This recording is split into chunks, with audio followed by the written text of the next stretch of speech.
ಕಾನೂನು ಸೇವಾ ಸಮಿತಿಯಿಂದ ವಿಶ್ವ ಗ್ರಾಹಕರ ದಿನಾಚರಣೆ. ನಗರಸಭೆ ಕಾರ್ಯಾಲಯದ ಸಭಾಂಗಣದಲ್ಲಿ ತಾಲೂಕು ಕಾನೂನು ಸೇವೆಗಳ ಸಮಿತಿ ಹಾಗೂ ವಕೀಲರ ಸಂಘ, ನಗರಸಭೆ, ಪೌರಾಡಳಿತ ಸಹಯೋಗದಲ್ಲಿ ನಡೆದ ವಿಶ್ವ ಗ್ರಾಹಕರ ದಿನಾಚರಣೆ ಕಾರ್ಯಕ್ರಮದಲ್ಲಿ ಜೆಎಂಎಫ್ಸಿ ನ್ಯಾಯಾಲಯದ ನ್ಯಾಯಾಧೀಶರಾದ ಹಾಜಿ ಹುಸೇನ್ ಸಾಬ್ ಯಾದ್ವಾಡ್ ಅವರು ಸಸಿಗೆ ನೀರೆರೆದು ಉದ್ಘಾಟಿಸಿದರು. ನಂತರ ಮಾತನಾಡಿ, ವಸ್ತುಗಳನ್ನು ಕೊಂಡುಕೊಳ್ಳುವ ವ್ಯವಹಾರವನ್ನು ವ್ಯಾಪಾರಸ್ಥರು ಎನ್ನಲಾಗುತ್ತದೆ.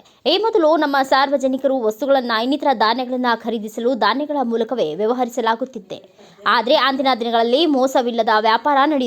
ಒಂದು ವೇಳೆ ರಸೀದಿ ಪಡೆದ ಮೇಲೆಯೂ ಮೋಸ ಹೋದಲ್ಲಿ ಕಾನೂನಿನ ನೆರವು ಮೂಲಕ ನ್ಯಾಯವನ್ನ ಪಡೆಯಬಹುದಾಗಿದೆ. ನ್ಯಾಯಾಲಯದಲ್ಲಿ 3 ಲಕ್ಷಕ್ಕೂ ಕಡಿಮೆ ಆದಾಯವಿರುವ ಕುಟುಂಬಗಳು, ಪರಿಶಿಷ್ಟ ಪಂಗಡ, ಪರಿಶಿಷ್ಟ ಜಾತಿ, ವಿಶೇಷ ಚೇತನರು, ಬುಡಕಟ್ಟು ಜನಾಂಗದವರು ನ್ಯಾಯಾಲಯದಲ್ಲಿ ಸರ್ಕಾರದಿಂದ ನೇಮಿಸಲಾದ ನ್ಯಾಯವಾದಿಗಳ ಮೂಲಕ ನ್ಯಾಯ ಪಡೆಯಬಹುದಾಗಿದೆ ಎಂದು ತಿಳಿಸಿದರು.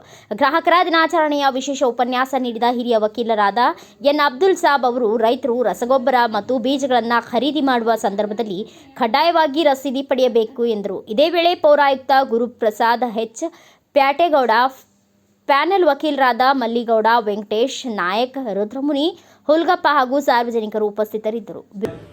ಬಿಲ್ ಕೊಡಂದ್ರೆ ಅದಕ್ಕೊಂದು 15 ರೂಪಾಯಿ ಜಿಎಸ್ಟಿ ಕಟ್ಟಬೇಕು. ಬಿಲ್ ಬೇಡ, ನೀವು ಬೇಡ, ನಾನಲ್ಲಿ 15 ರೂಪಾಯಿ ಕಟ್ಟಬೇಕಂತಲ್ಲ. 15 ರೂಪಾಯಿಗೋಸ್ಕರ ಅದು 65,000 ಬಂಗಾರ ನಿಮಗೆ ಮೋಸ ಆಗ್ತದೆ.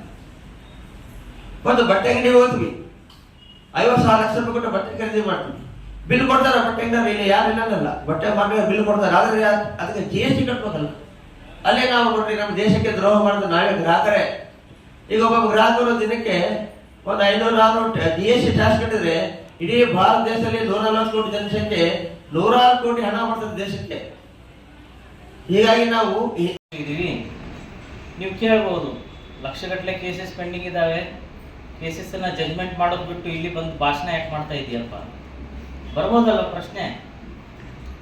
ಸುಮ್ಮನೆ ತಾರೀಖು ಮೇಲೆ ತಾರೀಖು ಕೊಡ್ತಾ ಹೋಗ್ತಾರೆ, ಇಲ್ಲಿ ಬಂದು ಭಾಷಣ ಬೀಗಿತಾರೆ ಅಂತ ಎನ್ಬೋದಲ್ವಾ? ಸಹಜ ಅದು. ಆದರೆ ಆ ಒಂದು ಕೆಲಸದ ಜೊತೆ ಇನ್ನೊಂದು ಕೆಲಸ ನಮಗೆ ಕೊಟ್ಟಿದ್ದಾರೆ, ಜವಾಬ್ದಾರಿ. ಅದೇನಂತಂದರೆ ಕಾನೂನು ಸೇವೆ ಸಮಿತಿ ಅಂತ ಒಂದು ರಚನೆ ಮಾಡಿದ್ದಾರೆ. ಏನಪ್ಪ ಆ ಸಮಿತಿ ಕೆಲಸ? ನಿಮಗೆ ಒಂದು ಶಾರ್ಟಾಗಿ ಉದಾಹರಣೆ ಕೊಟ್ಟು ನಾನು ತಿಳಿಸ್ಲಿಕ್ಕೆ ಇಚ್ಛೆ ಪಡ್ತೀನಿ. ಭಾಳ ಹೇಳೋದು ಭಾಳ ಇದೆ, ಅದರಲ್ಲಿ ಸ್ವಲ್ಪ ಶಾರ್ಟಾಗಿ ಒಂದೇ ಉದಾಹರಣೆ ಕೊಟ್ಟು.